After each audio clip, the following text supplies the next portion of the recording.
ஆந்திராவில் துணை முதலமைச்சரை நிர்வாணத்துடன் அகோரினி ஒருவர் சந்திக்கச் சென்ற சம்பவம் பரபரப்பை ஏற்படுத்தியது. ஆந்திராவில் கோயில்கள், மடங்கள் என எங்கு சென்றாலும் நிர்வாணமாக காரில் செல்வதை வழக்கமாக கொண்டவர் அகோரினி நாகசாது. அண்மையில் காளஹஸ்தி கோவில் வளாகத்தில் ஆடை இல்லாமல் வலம் வந்த அவரை தடுத்து நிறுத்தி கோயில் ஊழியர்கள் ஆடை அணிவித்தனர். இந்நிலையில் துணை முதலமைச்சர் பவன் கல்யாணை சந்திக்க ஆடை அணியாமல் சென்றார் நாகசாது.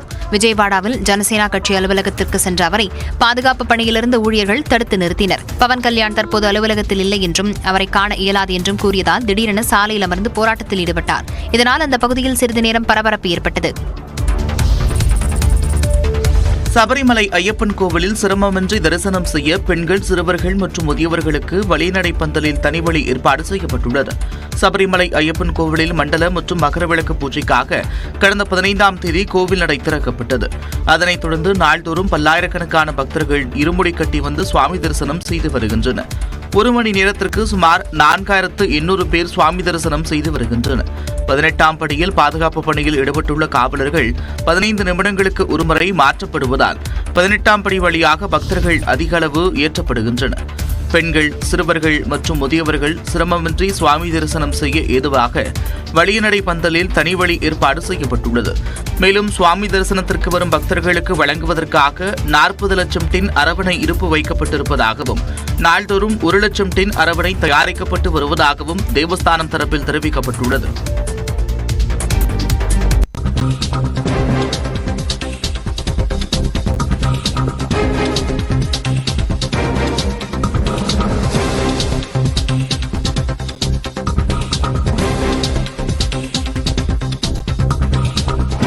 தற்போதைய அண்மை செய்தியை பார்த்துக் கொண்டிருக்கிறோம். ஆந்திராவில் பள்ளிக்கு தாமதமாக வந்த மாணவிகளின் தலைமுடியை வெட்டிய வார்டன் தற்போது சர்ச்சையில் சிக்கியிருக்கிறார். இது தொடர்பான கூடுதல் விவரங்களோடு இணைகிறார் செய்தியாளர் புஷ்பராஜ். விவரங்களை பதிவு செய்யலாம். பாலா, ஆந்திர மாநிலம் விசாகப்பட்டினத்தில் தனியார் பள்ளி ஒன்று உள்ளது. அந்த பள்ளியில் படிக்கும் மாணவிகளில் சிலர் அருகிலுள்ள ஹாஸ்டலில் தங்கி படித்து வரும் நிலையில் அவர்கள் இன்று காலை பள்ளிக்கு சற்று தாமதமாக வந்ததாக கூறப்படுகிறது.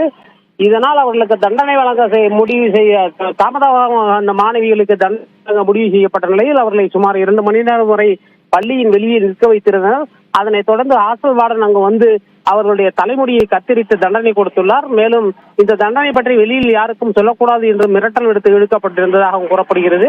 இதனால் இந்த தகவல் தற்போது சமூக ஊடகங்கள் மூலம் தகவல் வெளியாகி பரபரப்பை ஏற்படுத்தியுள்ள நிலையில் ஹாஸ்டல் வார்டனுக்கு தண்டனை கொடுக்க வேண்டும் என்ற கோரிக்கை பல்வேறு தரப்புகளிலுமிருந்து ஏற்பட்டுள்ளது. பாலா,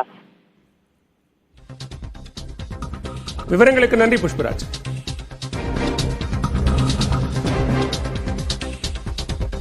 தொடர்ந்து சுபதிரி செய்திகளை பார்க்கலாம்.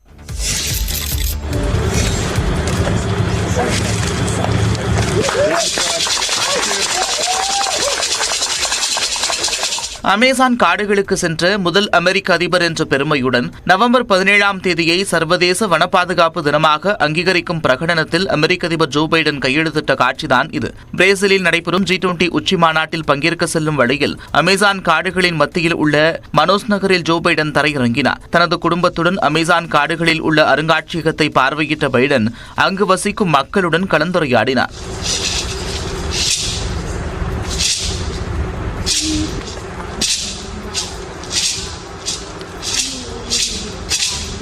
அதனைத் தொடர்ந்து நவம்பர் 17ஆம் தேதியை சர்வதேச வன பாதுகாப்பு தினமாக அங்கீகரிக்கும் பிரகடனத்தில் ஜோ பைடன் கையெழுத்திட்டார். அப்போது பேசிய பைடன், சிலர் அமெரிக்காவில் நிகழ்ந்து வரும் தூய்மையான ஆற்றல் புரட்சியை தாமதப்படுத்த முயற்சிக்கலாம் என்று ட்ரம்பை மறைமுகமாக விமர்சித்தார்.